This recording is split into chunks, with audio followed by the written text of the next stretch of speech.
Well, Dr. Craig Evans is one of the foremost scholars alive today in the study of the historical Jesus, focusing especially on his death and resurrection. Dr. Evans has lectured all over the world in Cambridge, Oxford, Princeton, Yale. He's been interviewed by the New York Times and the Wall Street Journal and every major media outlet.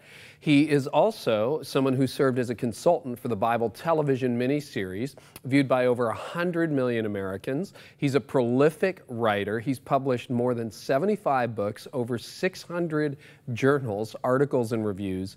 And for the last 13 years, Dr. Evans has been the professor of New Testament at Acadia Divinity College of Acadia University in Nova Scotia. Next month, he'll be transitioning to professor of Christian origins at Houston Baptist University. Dr. Evans, what a privilege to have you with us today. Oh, thank you, Kerry. Good to be with you. Who's read your book, and many of our viewers might actually be familiar with you through Lee Strobel's work as well.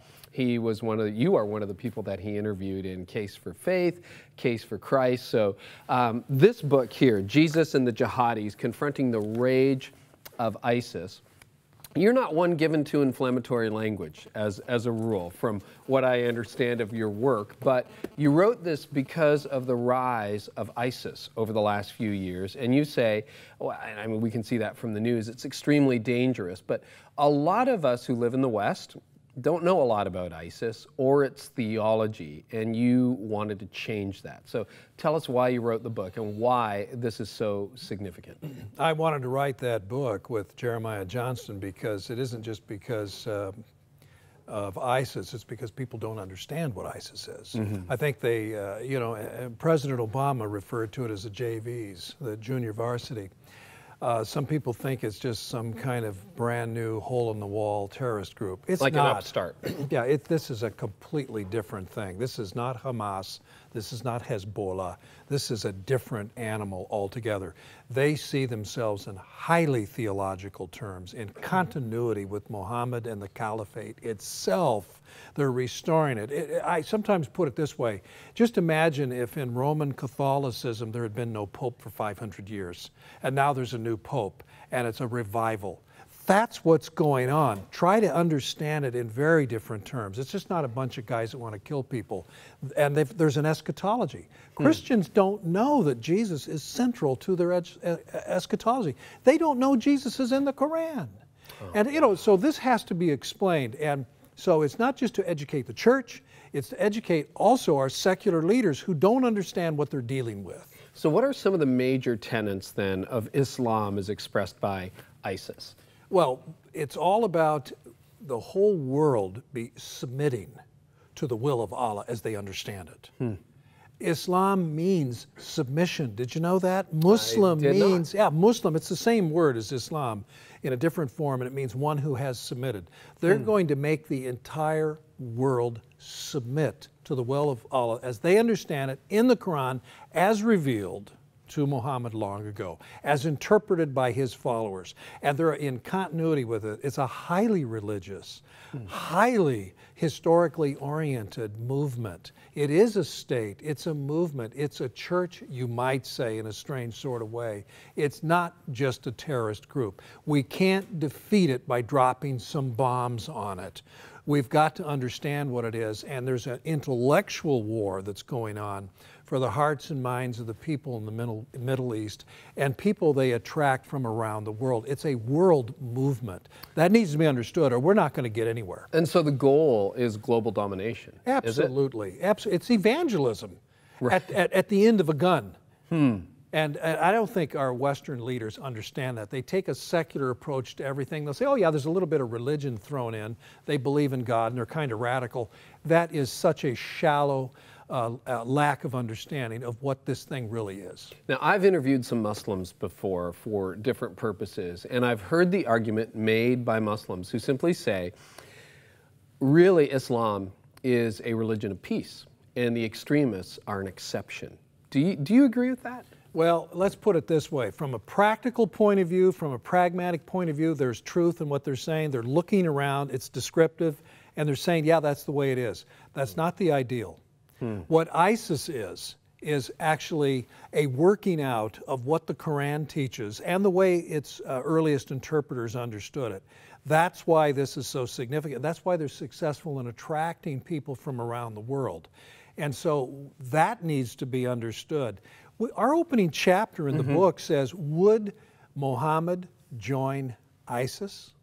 And our answer is, he wouldn't just join it, he'd lead it. Wow. So I wish that these Muslims, please don't misunderstand, most Muslims are peaceful people. Yes. It's just at the heart and center of the teaching of the Quran and the way it was interpreted and applied very early on is not peace at all, it's conquest. And so that's why it's so dangerous. And that's why we shouldn't see this as just isolated uprisings. Because I remember when ISIS emerged a year or two ago, they were taking city after city after city in rapid succession.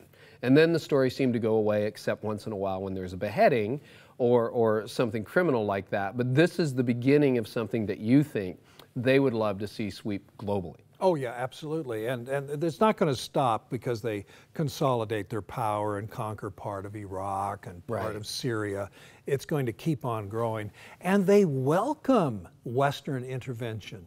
It fits in with their eschatology. So how it's does like it an do Armageddon. that? It's an Armageddon. So they're drawing us into conflict. Absolutely. They want the Russians and the Chinese and the Americans and the Canadians and the British. They want everybody to come in there. It's like this grand eschatological battle at Armageddon that's going to happen. And guess what? What? The second coming. Jesus returns, waving the black flag Of Islam. of ISIS. Wow. And he's so gonna, they believe they see Jesus as being on their side? Oh, absolutely. And of course, Jesus is favored in the Quran. Muhammad loved Jesus.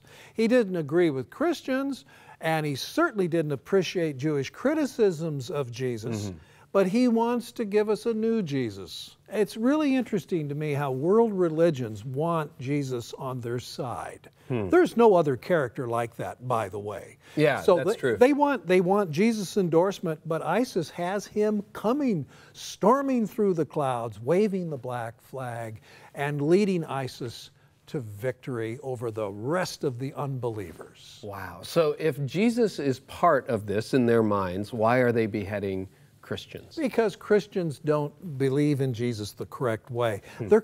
Christians commit idolatry. They see Jesus as the Son of God, as divine, and that's flat outright rejected by Muhammad and the Quran. Interesting. So one of the things that's present, I think, in a lot of the discussion is don't criticize the violence of Islam. You know, but I've heard many Muslims and other people, and even non-Christians who wouldn't necessarily identify with another religion, say Christianity is just as violent. If you look at the Old Testament, you've got God commanding people to destroy, you know, the nation of Israel, to destroy entire communities, including women and children. Isn't that the same thing as what, you know, back then, what ISIS is doing now? What you have in the Old Testament are exceptional moments, temporal judgment, as it were, against particular groups for injustice, oppression, and really bad stuff. But that's not the heart and message of the Bible. Right. The heart and message of the Bible is reconciliation and peace with God. It's not the Christian gospel, the good news. It isn't the teaching of Jesus that says, love your enemies and turn the other cheek and pray for those who persecute you. None of that is in the Quran. So it would be like taking those few passages in the Old Testament and making that the norm and making that the whole thing, timeless for all settings and all times. And of course, see, the Bible's not that at all. So would you say then that the culmination of the Christian message is one of forgiveness and love and reconciliation, but that is not the fundamental message of Islam? Well, absolutely, and we don't have to speculate about it. Look at the first 300 years of the church.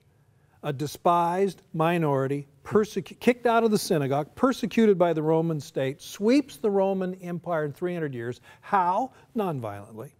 Turning the other cheek, praying for those who persecute, caring for widows and orphans, and the church sweeps nonviolently, no suicide bombers, no armies, sweeps the Roman Empire in 300 years. That's right. I often say, you know, because I'm a preacher, we are the ones who are supposed to give our lives, not take life. That's right. That's what Christians do. So where is this heading in your view? I mean, if ISIS is that radical and bent on global domination, by their words, that's what they're shooting for.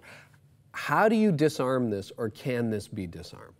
Well, I think there are a couple of answers to that. First of all, as a Christian, I believe that this is in God's hands. There's providence at work here. Right. So will this movement prevail in an ultimate sense? Absolutely not. It will go down in flames. It will go down as a disaster. However, how much harm will it do? How much catastrophe, how much death and suffering will take place in the next so many years? I don't know. But I think that can be minimized if the Western leaders act intelligently and understand the threat of it and deal with it. But there's an intellectual and an ideological element that we have to communicate intelligently to people around the world and talk about the truth of what this really is. If you're you have to combat it word for word, message with message, and that's not happening right now, and that's why we wrote the book. So how does getting the truth, I mean, I think truth has value in and of itself, but by battling it idea for idea, how will that disempower it, or what impact will that have? Well, people are deceived. Well, one of the chapters in the book deals with the media. Yes. These guys are smart. 90,000 plus messages, social messages every day.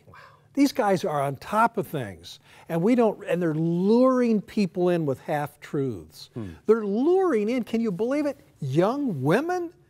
And they have no idea what they're getting into. And so that's where truth-telling is very important. But we can't tell the truth if we don't know what it is. Right. And so we're asleep in many ways. We are asleep at the switch, exactly. Wow. Well, this is fascinating. The book is Jesus and the Jihadis, Confronting the Rage of ISIS. And again, this is something, I mean, I know a lot of your work.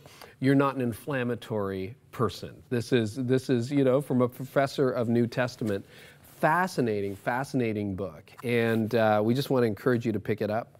Dr. Evans, I want to thank you so much for being with us today, and thank you so much for giving us, I think, a very eye-opening perspective on something that's happening before our eyes. We'll be praying, we'll be watching, and we'll be studying. Thank you, Kerry.